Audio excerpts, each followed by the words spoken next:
मेरी माँ ने मेरे पेट पर ईंट बांधी और वो ईंट बांधकर उन्होंने मुझे कहा कि जो हमारा गार्डन है उसके 20 चक्कर लगा के आओ। वुमेन एम्पावरमेंट एक ऐसा शब्द है जिसके बारे में मैंने पहली बार सुना जब मैं एक बहुत छोटा बच्चा था। एक महिला ने मुझसे सवाल पूछा कि आपको भी होता है, बट जो उनको नहीं मालूम था कि आदमियों को ब्लीडिंग नहीं होती है, शर्म आती है। शर्म आती है उस चीज के बारे में बात करने के लिए जिसकी वजह से ये दुनिया है। कोई लड़की को मेंस्ट्रुअल हाइजीन की वजह से मरनी नहीं चाहिए। मेंस्ट्रुअल हाइजीन कोई लग्जरी नहीं, बेसिक सिंपल हर महिला की जरूरत है। पी सेफ रखता है हर महिला की जरूरत का ख्याल अपने एनवायरनमेंट फ्रेंडली प्रोडक्ट्स के साथ। आज की टॉक की शुरुआत में एक कहानी से करना चाहता हूँ। जब मैं 5 साल का था तो मेरी माँ पेट से थी और मेरी माँ के पेट में एक लड़की थी।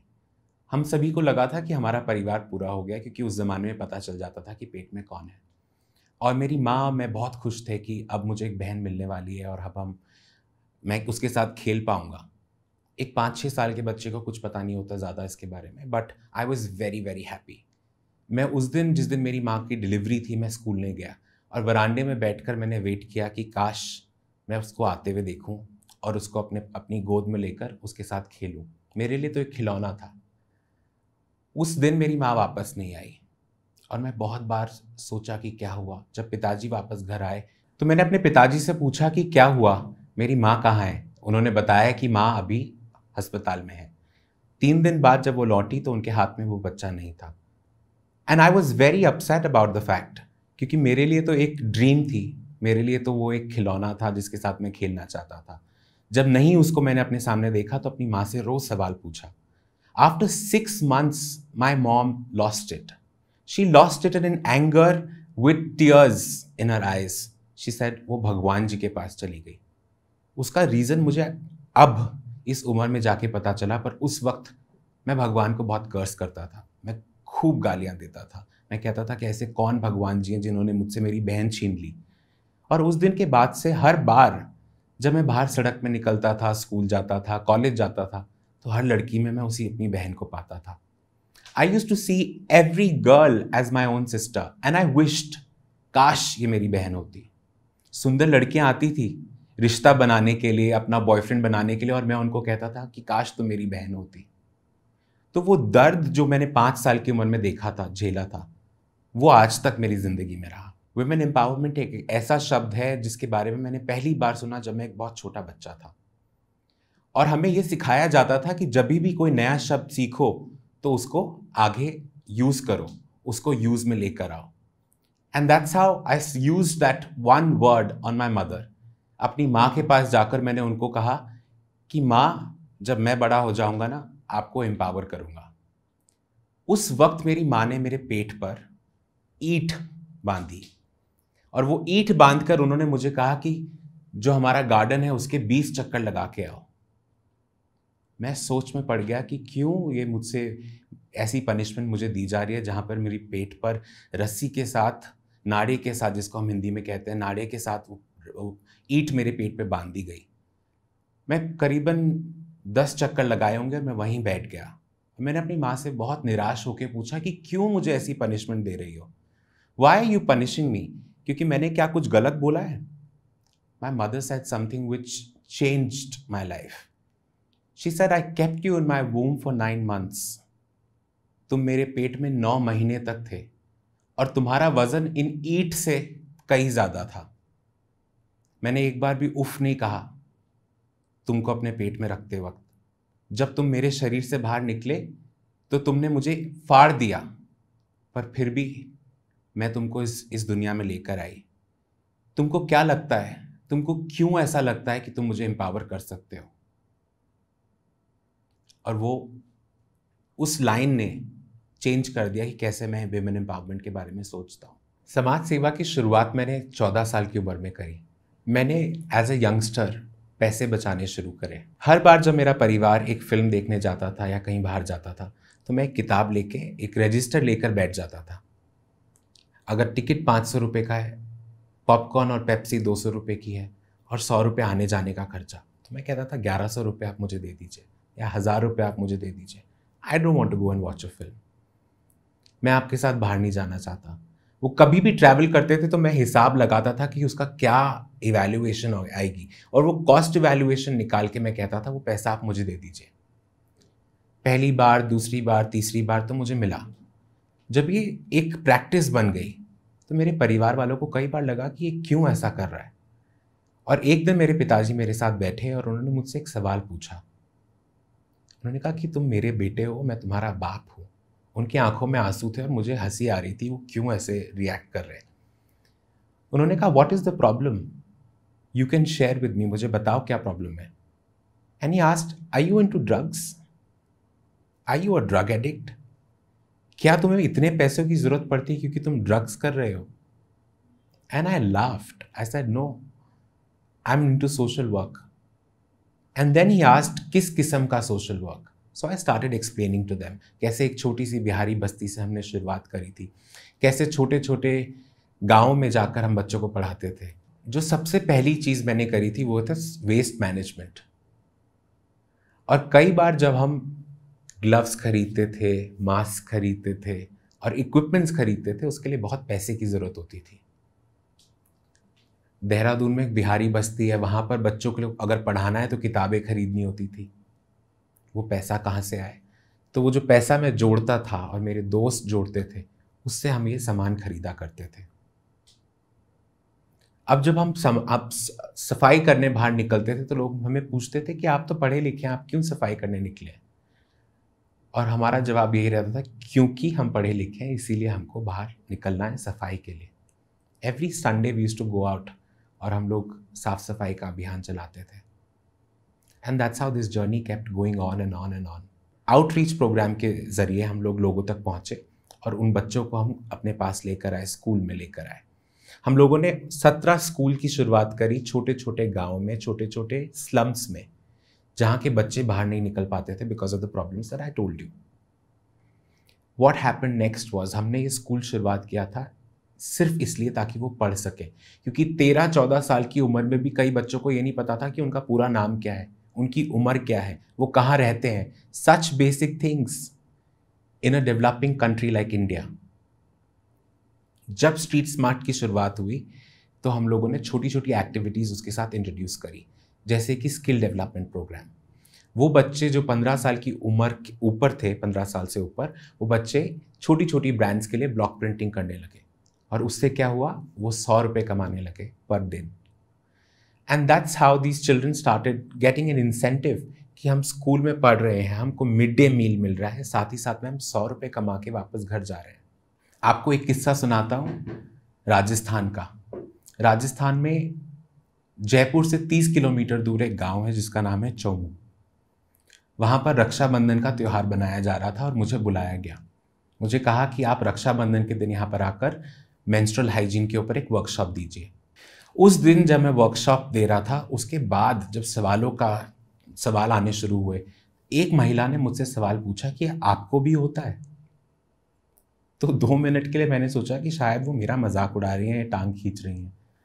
मैंने उनसे पूछा क्या आपकी शादी हुई है? उनकी उम्र थी कुछ 52 साल। उनकी शादी भी हुई थी, उनके 2 बच्चे भी थे। बट जो उनको नहीं मालूम था कि आदमियों को ब्लीडिंग नहीं होती है, मेंस्ट्रुएशन नहीं होता है। तो मैंने उनसे पूछा कि आपको कैसे नहीं पता कि आपके हस्बैंड को पीरियड्स नहीं होते हैं? एंड व्हाट शी सेड, आप कहते हैं ना, मुझे स्तंभ, I didn't know how to react. उन्होंने कहा जैसे मैं छुपा रही हूँ शायद वो भी छुपाते हो। यू कैन अंडरस्टैंड कि ये कितनी बड़ी प्रॉब्लम है, ये कितना बड़ा इशू है।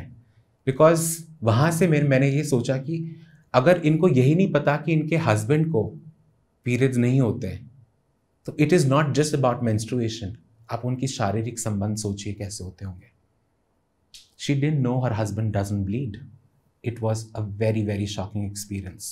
So when I read this article, जिसमें लिखा था कि 2011 में जो मैंने आर्टिकल पढ़ा जिसमें लिखा था कि 1,80,000 औरतें मरती हैं हर साल, और ये ऐसा नंबर था जो एक कंफर्म स्टेटिस्टिक्स नहीं था, ये एक अंदाजे की रिपोर्ट थी, जिसका मतलब ये है कि नंबर जो है वो कई ज़्यादा थे। और मैं ये हमेशा सोचता था कि ऐसी कई लड़कियां मरी जा रही हैं, what should I do? And that's when I started WASH. कोई लड़की पुअर मेंस्ट्रुअल हाइजीन की वजह से मरनी नहीं चाहिए। वॉश के 5 पॉइंट्स हैं जिसके बारे में मैं आप सभी को बताऊंगा। सबसे पहला पॉइंट है अवेयरनेस। अवेयरनेस किस चीज़ के लिए? आज भी हमारे देश में जब हम बात करते हैं डेवलपमेंट की, किसी कोने में, किसी गांव में, किसी स्लम में ऐसी महिलाएं हैं जिनको ये नहीं पता कि मेंस्ट्रुएशन होता क्या है, पीरियड्स होता क्या है और क्यों होता है। कई बार महिलाओं को लगता है कि एक फेटल डिजीज़ है, कई बार महिलाओं को ये लगता है कि ये एक बीमारी है, कई बार उनको डर लगता है कि इससे कहीं हम मर ना जाए। And that's what leads to trauma, that's what leads to unawareness, that's what leads to so many problems that women go through in our country today. At the same time awareness उनको उन तक नहीं, उनके परिवार तक भी पहुंचनी चाहिए, which is why we work on a module where we work on awareness programs, not only for the women, for the trans men, for transgender people, for their families, for the children. The second point is nutrition. तो आज भी हमारे देश में 15% जो लोग हैं वो कुपोषण का शिकार हैं, और वो सिर्फ गरीबी की वजह से नहीं, उसके बहुत सारे मल्टीपल रीजंस हैं। बट एक प्रॉब्लम है जेंडर बायस, भेदभाव। जब मैं गांव में जाता हूं, देखता हूं कि घर में 3 रोटियां हैं तो माँ 2 रोटी बेटे को देती है और 1 रोटी लड़की को देती है, ये सोचकर कि उस लड़के को न्यूट्रिशन की ज़्यादा ज़रूरत है। उसकी उम्र का कोई तकाजा नहीं है, उसको रोटी इसलिए मिलती है क्योंकि वो लड़का है। अगर घर में 2 ग्लास दूध हैं तो वो दूध का हकदार सिर्फ वो लड़का है। आज भी, जी हाँ, हमारे देश में ये होता है। तो हम लोग जो काम करते हैं उसमें हम न्यूट्रिशनिस्ट के साथ काम करते हैं, जहां हम गांव-गांव में जाकर महिलाओं को और परिवारों को ये बताते हैं कि किस किस्म का खाना उनको खाना चाहिए। और जब हम डाइट्स की बात करते हैं, हम एवोकाडोस की बात नहीं करते हैं या एक्जॉटिक फ्रूट्स की बात नहीं कर सकते, क्योंकि उनकी हैसियत नहीं है वो खरीदने की। हम उन चीज़ों की बात करते हैं जो वो खरीद सकते हैं, जो उनकी ज्योग्राफी में, उनके गाँव में आसानी से मिल पाए। The third point is about mental health. जैसा मैंने आपको पहले पॉइंट में बताया है कि कई बार महिलाओं को ये नहीं पता होता कि वो मेंस्ट्रुएट क्यों कर रही हैं, उस वजह से बहुत सारा ट्रॉमा होता है। And we need to deal with the trauma, जिसको हम ट्रॉमा मैनेजमेंट कहते हैं। हम लिसनिंग सर्कल्स क्रिएट करते हैं जहाँ 30 और 40 के नंबर्स में महिलाएं आती हैं और अपनी प्रॉब्लम्स को बताती हैं। कई बार हम सोचते हैं कि हमारी जब कोई प्रॉब्लम होती है तो हम किसी दोस्त को फ़ोन लगा लेते हैं या फिर अपने माँ को या अपने भाई को बुलाकर उनके साथ बात कर लेते हैं। बट इन महिलाओं के पास कोई भी नहीं है, specially to talk about menstrual hygiene, about periods, क्योंकि ये आज भी एक बहुत बड़ा टैबू है। People still don't want to talk about it, और उसको नाम दे दिया है शर्म का। शर्म आती है उस चीज़ के बारे में बात करने के लिए जिसकी वजह से ये दुनिया है। शर्म आती है उस चीज के बारे में बात करने से जिसकी वजह से मैं पैदा हुआ हूं, आप पैदा हुए हैं। Why are we ashamed about talking about menstruation, which is the very reason of our existence? In the fourth point, we give them free sanitary pads. ये sanitary pads खाना, रोटी, कपड़ा, मकान, जो 3 चीजें होती हैं, उसके बाद 4th essential है। अगर आप सोचें कि खाने पीने के बाद आपको सबसे ज़्यादा ज़रूरत किस चीज़ की पड़ती है, तो एक महिला को एक सैनिटरी पैड की ज़रूरत होती है। बट अनफॉर्चुनेटली कई जगहों पर आज भी इसको एसेंशियल नहीं माना जाता। एक एग्जांपल देता हूँ आपको लॉकडाउन का। दिल्ली शहर में, जो हमारे देश का नेशनल कैपिटल है, वहाँ पर सैनिटरी पैड्स को बिल्कुल भी एसेंशियल लिस्ट में माना नहीं गया, जिसकी वजह से जब पहला लॉकडाउन हुआ तो कहीं पर भी सैनिटरी पैड्स अवेलेबल नहीं थे। शहर की महिलाओं जिनके पास पैसा था, घर था, गाड़ी थी, वो ढूंढ रही थी पैड्स। कहाँ ढूंढे? Because they were no pads at that point of time. Women from small villages, जैसे बेलज एक गांव है महाराष्ट्र में, चोमू एक गांव है राजस्थान में, ऐसे छोटे छोटे गांव में जहां पर हम लोगों ने वर्कशॉप्स करी थी, वहां से सैनिटरी पैड्स आने शुरू हुए। और उन महिलाओं ने क्या बोला कि ये हमारा कॉन्ट्रीब्यूशन है हमारे समाज के लिए। 50,000 kids came to Delhi, which were distributed amongst the women, urban women, educated women, जिन्होंने ये reusable sanitary napkin का इस्तेमाल किया। So in the 5th point, we teach them how to make their own pads. और जब ये pads हम उनको बनाना सिखाते हैं, वो pads सिर्फ अपने लिए नहीं बनाती है, पूरे गांव के लिए बनाती है, बड़े बड़े शहरों के लिए बनाती है। They become entrepreneurs. So many women that we have reached out to have become entrepreneurs. They are earning money out of it. वो बल्क में सैनिटरी नैपकिन अपने घर में बनाकर गांव-गांव में जाकर उसको बांटती हैं।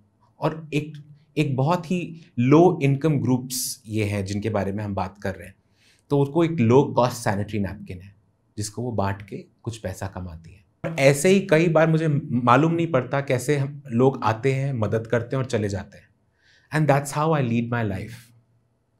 सो उन सभी लोगों को जिनको ये डर रहता है कि अगर हम कुछ अच्छा करने को निकलेंगे तो क्या हमको कभी सपोर्ट मिलेगा, क्या कोई हमारी मदद करेगा, उसकी चिंता मत करिए। बिकॉज अगर आप सही दिशा में जा रहे हैं और अगर आप अच्छा काम कर रहे हैं तो आप अपने आप आपके पास मदद आएगी। So continue doing the good work. What I also must tell you is about the employment generation program. हम सबको इनोवेटिव थिंकिंग करनी है, हम सबको सोचना है कि हम ऐसा क्या कर सकते हैं जो औरों से अलग हो और एट द सेम टाइम समाज की मदद, कम्युनिटीज़ की मदद कर सके। इन कम्युनिटीज़ की मदद करने के लिए लॉकडाउन के वक्त हमने एम्प्लॉयमेंट जनरेशन प्रोग्राम स्टार्ट किया, जिसमें हमने स्ट्रीट आर्टिस्ट के साथ और स्कूल्स के साथ मिलकर उनकी एम्प्लॉयमेंट जनरेट करा। क्या किया, लॉकडाउन में सभी बच्चे अपने कंप्यूटर के सामने, लैपटॉप के सामने बैठकर पढ़ रहे थे। बहुत ही बोरिंग हो चुका था सबके लिए, बट हमने सोचा कि इसमें क्या इनोवेशन ला सकते हैं। अब कठपुतली वाले क्या होते हैं? कठपुतली वाले स्टोरी टेलर्स होते हैं। तो हमने स्कूलों से कहानियाँ निकाली और कहा कि आप हिंदी की कहानियाँ हमको भेजिए, उसको कठपुतली वाले परफॉर्म करेंगे और आपके बच्चों तक वो कहानी पहुंचाएंगे। और ऐसा करते करते हमने इतना पैसा इकट्ठा कर लिया कि वो कठपुतली वाले के हर परिवार, वो 100 परिवार जो हमारे साथ जुड़े हुए थे, उनका 3 साल तक का दे हैव इनफ रिसोर्सेस कि वो अपना घर चला सके। ऐसे कई सारे प्रोग्राम्स हमने करे और करते रहेंगे जब जब ज़रूरत पड़ेगी। Thank you so much for listening to me and thank you so much for inviting me to Josh Talks. नमस्कार, मैं उम्मीद करती हूँ अनुराग चौहान की कहानी से आपने ये तो ज़रूर जाना होगा कि मेंस्ट्रुअल हाइजीन हर महिला के लिए कितनी बेसिक और ज़रूरी है। पी सेफ अपने मेंस्ट्रुअल कप जैसे बेहतरीन प्रोडक्ट्स से महिलाओं के लिए एक बेहतर मेंस्ट्रुअल हाइजीन एनवायरनमेंट प्रदान कर रहे हैं।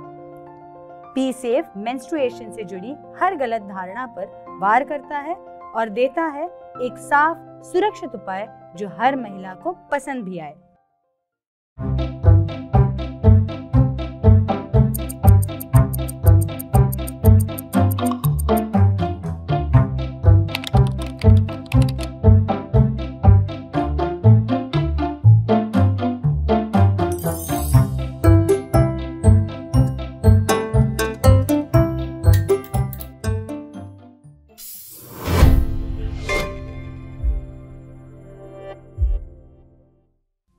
हर दूसरी महिला आज पी सेफ मेंस्ट्रुअल कप का इस्तेमाल कर रही है, तो आप भी अभी क्लिक करें लिंक इन द बायो पर और जुड़े पी सेफ के साथ, क्योंकि ये वक्त है बदलने का, साथ देने का। जोश टॉक्स अब स्पॉटिफाई एक्सक्लूसिव पॉडकास्ट है, जिसके साथ जोश टॉक्स की सभी कहानियां ऑडियो फॉर्मेट में अपलोड होंगी केवल स्पॉटिफाई पर। और हाँ, अगर आपको ये वीडियो अच्छी लगी तो आप जोश टॉक्स पॉडकास्ट को फॉलो कर सकते हैं और सुन सकते हैं ऐसी कई प्रेरणादायक कहानियां सिर्फ स्पॉटिफाई पर।